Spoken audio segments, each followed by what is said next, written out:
Well, we're definitely not in the Gunners Club.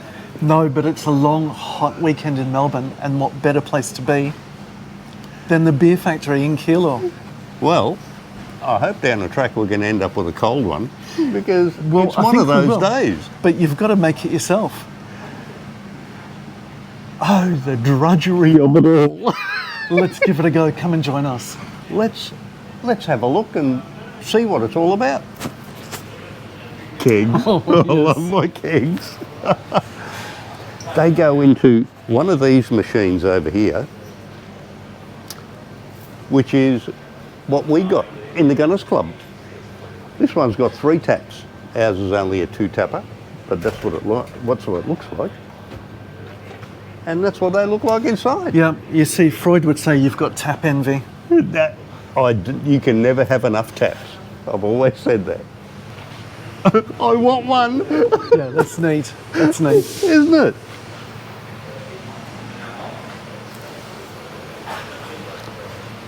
So they obviously do canning here as well, and bottling.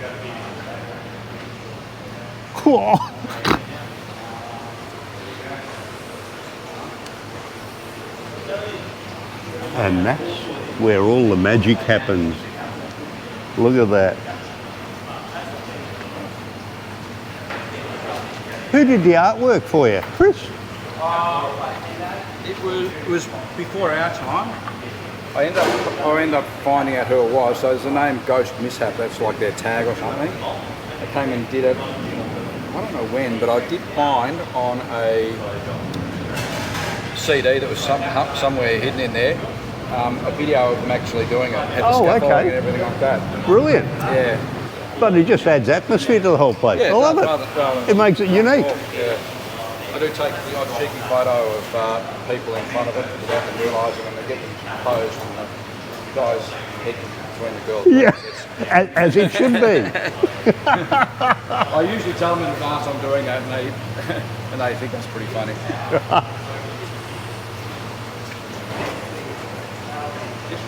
Have a look at this, eh? The man, he's cooking. He's cooking. Look at this. Cooking and brewing. We're going to be having a go at this shortly. At one of these. Now, Seuss, I understand that we are doing an XPA today. Whoa. So this is like an IPA, but I understand it's packed with even more flavour. So it's an IPA on steroids. On steroids, hence the name. Usain Bolter. It's a Bolter style beer. Love it. Good fun. Oh, I'm looking forward to that one.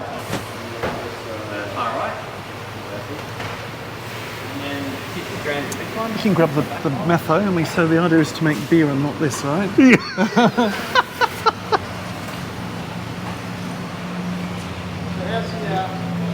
World of international credit going. Now the idea is, Seuss, we're here to make beer, okay? Not this. Yeah, but I believe that metho and milk is actually all right. Ooh. Plenty of ice? Oh, you got to have ice. And of course, once all the magic here has been brewed and it's all happened, and then it goes in here. Oh yes.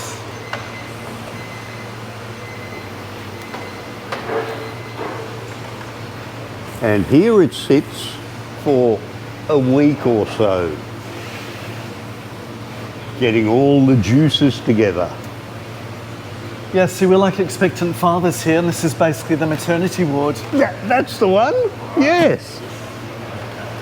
There's just no end to it. I love it. What I like even more is we're going to be getting one out of here. Oh, smell all Cascade that. hops. They're all very different. So if you smell that one compared to Oh, yeah. this one per se. Oh, lovely. totally different. Yeah. Smell-o-vision. That's how you get so many different beers. Fantastic. Different aromas and different flavours. Wow. Those pellets made of? Flour. They're flour-based products. Oh, So what have we done? Yeah, 40 grams roughly. Very hoppy. Yes. They're gonna. We've got all these amber malt, glucose, wheat malt. So what exactly is this? They're all syrups by the looks of it. Yeah, it's very similar to home brewing, and that you've got a lot of syrups. Essentially, it's like canning soups and things like that. Yeah, You've got. okay. The malts are basically extracts from barley, so you agitate the barley to start to germinate. You give it some heat, and then as soon as it starts to germinate, it's starting to give you the sugars that you want and the flavours that you want. And the glucose, you always need sugar to make beer. That's how you get the lovely alcohol that we love. And who doesn't like that? Okay. But interestingly, they've also got wheat malt, so very different taste. So, if you're into a wheat beer. That's it. Aha. That's it. There you go. So what to brew? I mean, decisions. Well, we don't have a glass in front of us yet, but that's because we haven't brewed it yet. We haven't brewed it yet, and they make it very easy for you. So imagine this, there's over 100 different beers that you can brew here yourself. Take them home when you're done. Now, to make it even easier for you, if there's a beer that you particularly like, they're sure to have it here with the name of what you'd find in the beer fridge, and then they've got their own take on it, their own name for what it would be. Yeah. So, for example, if you liked your Budweiser, they simply call it the E1 USA Lager. So that's their take on it. Yeah. So they'll give you the right sugars, the right malts, the right grains, and away you go. And they'll even walk you through it and show you how to do it, and yeah, how good's that? Now I understand how it actually works. I didn't actually want to do it again because I'm basically lazy. So now we just do it in a keg. I take it home and I don't have to bottle it or can it myself. Some people just love doing that, and that's great. And you can they even have the facility here that you can put your own labels on them, on your own bottles and cans. Yeah, How good's that? so for the Gunners Club, essentially you swap and go with the kegs that you have. Correct. You empty a keg, you bring it here. It's just and I say, like- what flavour would you like today, sir? It's just First like time a you've been called barbecue sir gas ever. bottle. Well, it is, isn't it? Yeah, exactly right. Gosh, well, we've had a Cascade, Tasmanian style, on tap. Yeah, We've we had the Stone and Wood, their take on the that. stone and wood. which was actually quite successful. Very good, actually. Yeah. What they call it, stone and wood, so they went on a Rock and timber. If you please. Yeah. Oh, we've had a few. Heineken version as well we've had. Yeah, we've Yeah. had a Carlsberg. We've had quite a few. But they're all pretty damn good. Well, look, the thing about beer, I think, over wine is just the sheer variety of the different flavours that you've got and the way it adapts for the upcoming season. So we've just gone through a particularly hot period, the tail end of summer, and you're thinking about things like the Mexican style beers because they're very light, go down very easy, so your Corona type things. Yeah. But we're starting to think now, hello, autumn is knocking. Let's look towards maybe a Newcastle Brown or something like that. Or a stout, perhaps. Yeah. There you go, as it's getting cool. But the beauty of this place is, I mean, sure, you can do what they're doing here at home, without a doubt. You go down to your Woolies or your supermarket and you buy your can of the syrup, Yeah. and you basically do it at home. But here, you're not storing it in your garage and having mishaps and Yeah. stepping over it and all that type of stuff. Here you do it in a clinical environment. You can can it here, you can bottle it here. And the filter system they've got here is actually second to none. So, So some you- of you probably aren't strangers to homebrewing and having a cloudy residue at the bottom of bottom, your glass. that's right. Or the bottom of your bottle. It's not that much fun. The other thing for me when I was into homebrewing was trying to shoo the dogs away as you were doing it. And for me, beer production is all about hygiene first, second and third. It's all about the hygiene. Yep. So here it's all set up for you. You're not taking up room at home in your garage, and you come back in a week and you pick it up and it's ready to go. Yeah. How good's that? Love it. So guys, we're going to do, well, you've chosen a Usain Bolter. No. So a bit cheeky, the naming there. People have heard of Bolter XPA. And so we thought we'll give Usain Bolter himself a bit of a chop out. The fastest XPA in the West, probably. Yeah, okay. Yeah. You know, you can down that in 9.5 seconds, one of those. Yeah. Actually, the one who's got the record for being able to down the most beers in a sitting. Andre the Giant. Andre Oh, the really? Giant. We weren't talking David Boone on his trip to London and the jumbo jet back in the 1980s. No? No, it was like I remember it was like 76 pints or something that it was. That's a good in effort. one sitting. That's a good effort. Wow. That's a whole keg, basically. Wow. Do one keg of beer. It'll be 76 pints in a keg, 50-litre keg. I'm not going to challenge that No, record. I don't think so. I'm not going for that. I'm not going for that record. But we certainly have some customers that give that a nudge each week. Not in a sitting. So what we're going to be doing, grabbing the ingredients, and then we'll start the brewing process. The brewing process takes around about an hour and a half. Okay. And then the fermentation takes a couple of weeks, and then we'll have a nice finished beer in a couple of weeks' time. Let's go shopping. There you go. So the first lot of ingredients we want to get are the malts, the fermentables, and the grains. So there's quite a bit in this. So first thing is the malt, just some nice barley malt. So the malting process, if you're not familiar with it, so if you're doing grain brewing, you'd actually be creating what the malt is. So it's been condensed down from the traditional wort that you actually make from grain brewing, and it's condensed down. So for us, to make the range of beers that we make, we wouldn't be able to do grain brewing and do all of those things. Or if we were doing grain brewing, you'd be here for probably 6 or 7 hours doing the brew. So it takes away probably the first 3 or 4 hours or 5 hours of the brewing process by doing the extract brewing. Some people might look down their nose at extract brewers, but what we say is, well, that's part of the business that we outsource. And I would say to any brewing company that says, well, extract brewing is not true brewing, I say, well, every brewer outsources. You know, not every brewer, you know, if you take CUB, they don't have their own glass making plant, aluminium plant, they don't grow their own hops, they don't grow their own malt. They buy all of that, they do the wort by basically crushing the grains and doing what they need to do to make the base of the beer. Yep. But we've just outsourced that component. Everything else, you know, we use the same hops, probably from the same providers. We get our glass from the same company. We get our aluminium cans from the same companies.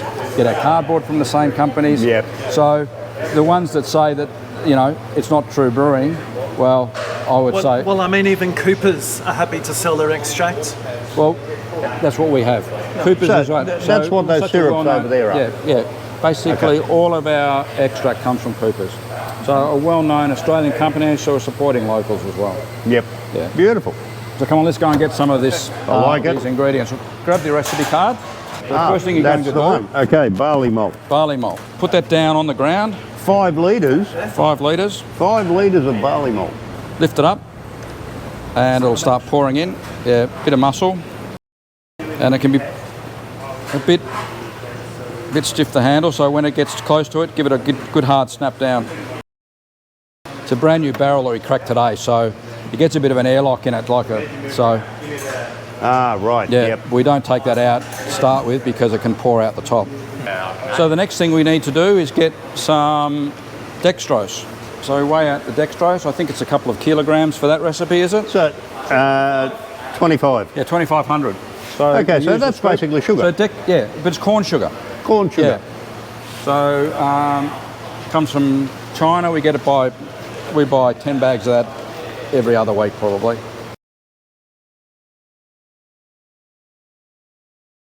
You're getting close. It's a lot of sugar.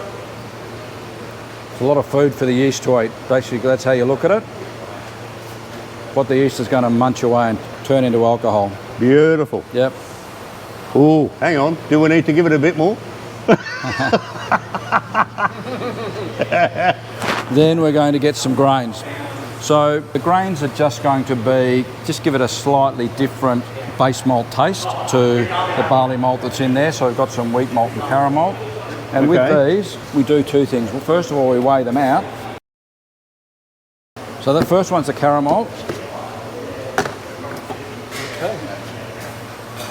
So 300 of that. No, 150 the caramel malt. Yeah, 150 the caramel Oh, malt. okay. Sorry. There you go. No, we'll add the other one in there as well. Gotcha. 300 of the wheat. put that in on top there. It's all mixed up together. So this is already pre-toasted, is it? Just looking at that wheat? Yes. Okay.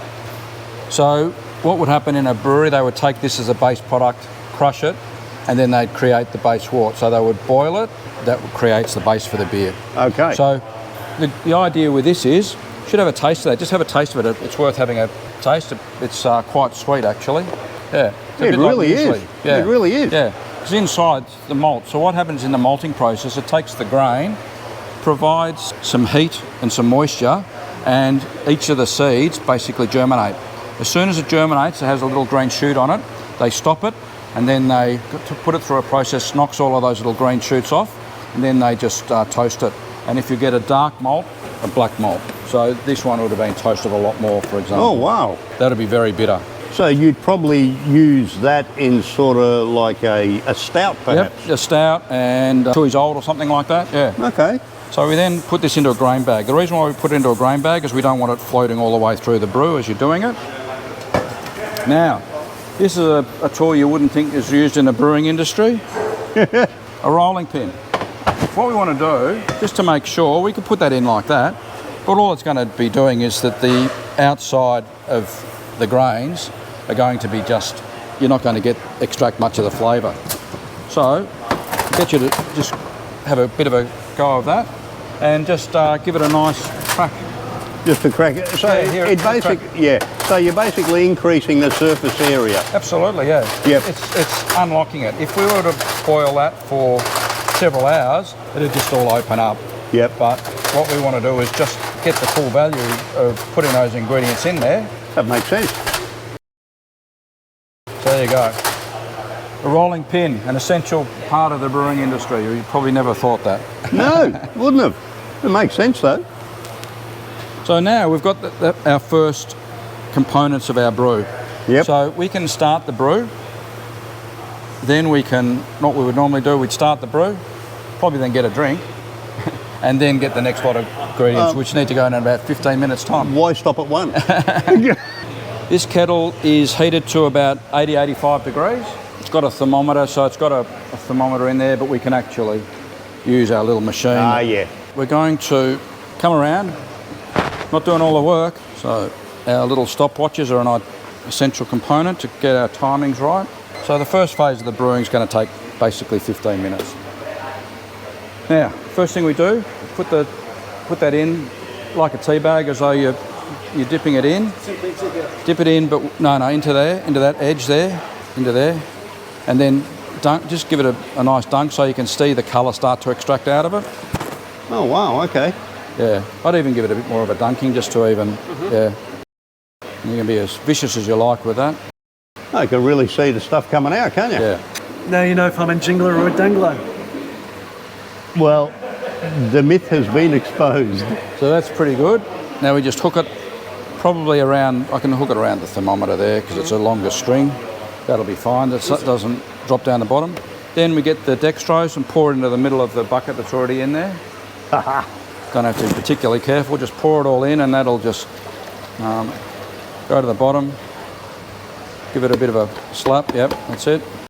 Okay. And then get the malt. We're going to pour that into the middle as well. You should have a taste of it. Actually have a taste of it before you put it in. Just put your finger in that and just have a taste. Yeah, it's nice and thick. It won't taste like beer, I guarantee it. Very sweet. Very sweet, isn't it? Yeah, because it's basically sugars. Actually, Andrew, you're going to have a... Actually, tastes. I'm used to it from my home brewing days with Cooper's extract, so I know exactly what it tastes like. Yeah. It actually tastes like apple, believe it or not, this particular one. I would say it tastes a bit like malt, Nutrigrain or something like that. Oh, okay. Yeah. So pour it completely upside down, then put that bucket inside that other bucket. Just put it in there? Yeah, put it in there like that. Okay. And then we're going to close the lid, and then that'll steam out over the next 15 minutes. So we start the timer now, and there we go. So the brewing has commenced. We've selected the beer they're going to do, started the first base ingredients, and we're also now got it there. It's now time to get second lot of ingredients, and probably be rude not to get a beer, I suppose. Well, it would be rude. Let's be polite. And this is a great one because it's got a whole lot of different styles of hops in it. Again, this is a one of the more interesting recipes. A, it's a popular beer. B, a quite interesting recipe for you to make because there's bits and pieces going on the whole time. Okay. So we keep all of our hops in the fridge. So they come from all around the world. The hops. There's quite a few Australian, New Zealand hops. New Zealand in particular is a big hops grower. You've got the Pride of Ringwood as well. Yeah. Do you know the story behind the Pride of Ringwood? You probably would. Definitely it was CUB who made it in Ringwood. Locally, yeah. So it's a Pride of Ringwood in Victoria. Yeah, that's where it was originally grown. Why do you store it in the fridge? Because it's a fresh product. I don't want to keep it out here. It's Okay. yeah, and all the different hops that are there. We've got some other smaller hops down there. Each of the hops baskets there have a little story about what the hops style is. There are 4 what they call the noble hops, and the noble hops are the ones which grew in the wild, particularly in Europe, and they used it very much as a preservative within the beer making industry back hundreds and hundreds of years ago. Okay. And so those ones are like Hallertau is one of the noble ones, SARS is one of the noble ones, noble hops, Goldings I think is one of the noble hops, and so they were the ones that grew in the wild. And it's only been in recent decades that they've actually started, the food scientists and the agronomists have actually started Making and creating hybrids. the whole thing. Yep. So 2 of the very popular ones in recent years, Citra and Galaxy for example, they're no more than about 15 years old. Wow. Yeah, so they're actually quite new hops. I don't think we've got necessarily, I think we've got Citra in this one. So you look at this one. Yeah, this was only developed in 2008. Probably developed before that, but released in 2008. Yeah. But if you have a look, but just by contrast, Hallertau, which is used in a lot of European lagers and stuff, so you won't be using this hops, but have a smell of this, don't have a taste of it, have a smell of that, and then you contrast that. It's lovely and fresh, isn't it? Yeah, but contrast that smell with this, fundamentally different. And they look identical. Oh, that is so much citrus in that. Yeah, that's right. So that's where so much of the flavour in beers and the pale ales in particular comes from. Now, the stage at which the hops goes into the beers is going to make a difference as well. So this first lot of hops, the Citra hops that we put in, a lot of that's actually going to be boiled out. That's the first hops that go in are called the bittering hops. So they stay in the boil for a long time. So the oils that come out of the hops are going to create a lot of the bitterness, and it stays in there for a longer period of time. Okay. The ones that in the mid-boil start adding some flavour, the ones right at the very end, and the dry hopping is where a lot of the flavour and aroma comes from. But if all we did was put in this first lot of hops in, you wouldn't get much flavour from those hops, but you'd get the residual bitterness from it.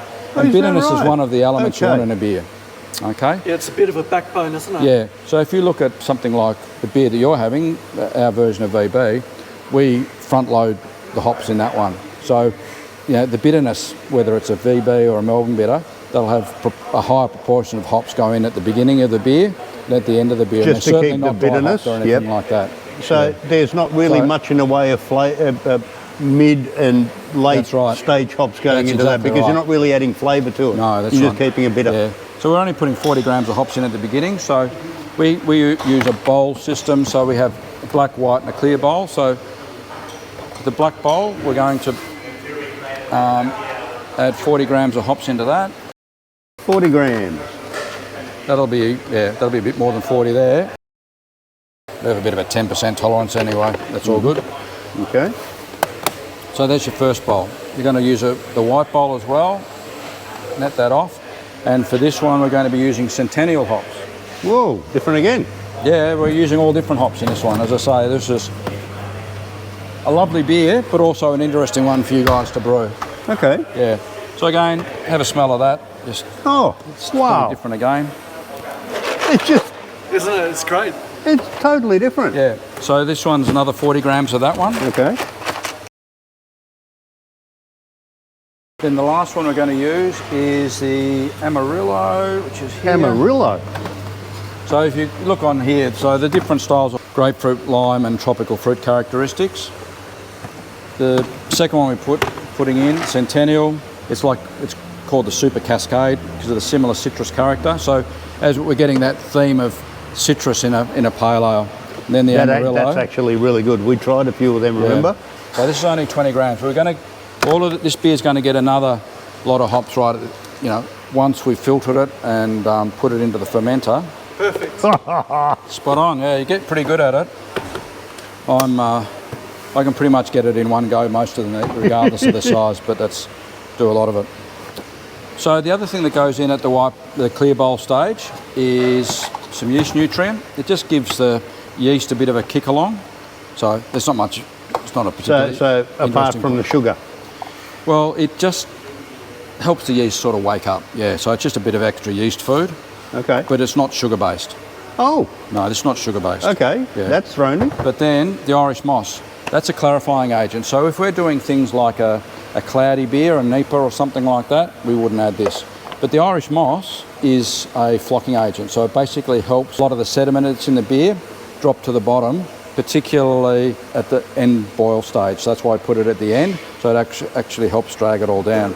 And it's actually a seaweed product. Irish moss is seaweed. Is that right? So it's all, the extract is brought out and very, very widely used in the brewing industry as a product. I wouldn't have thought that. Yeah.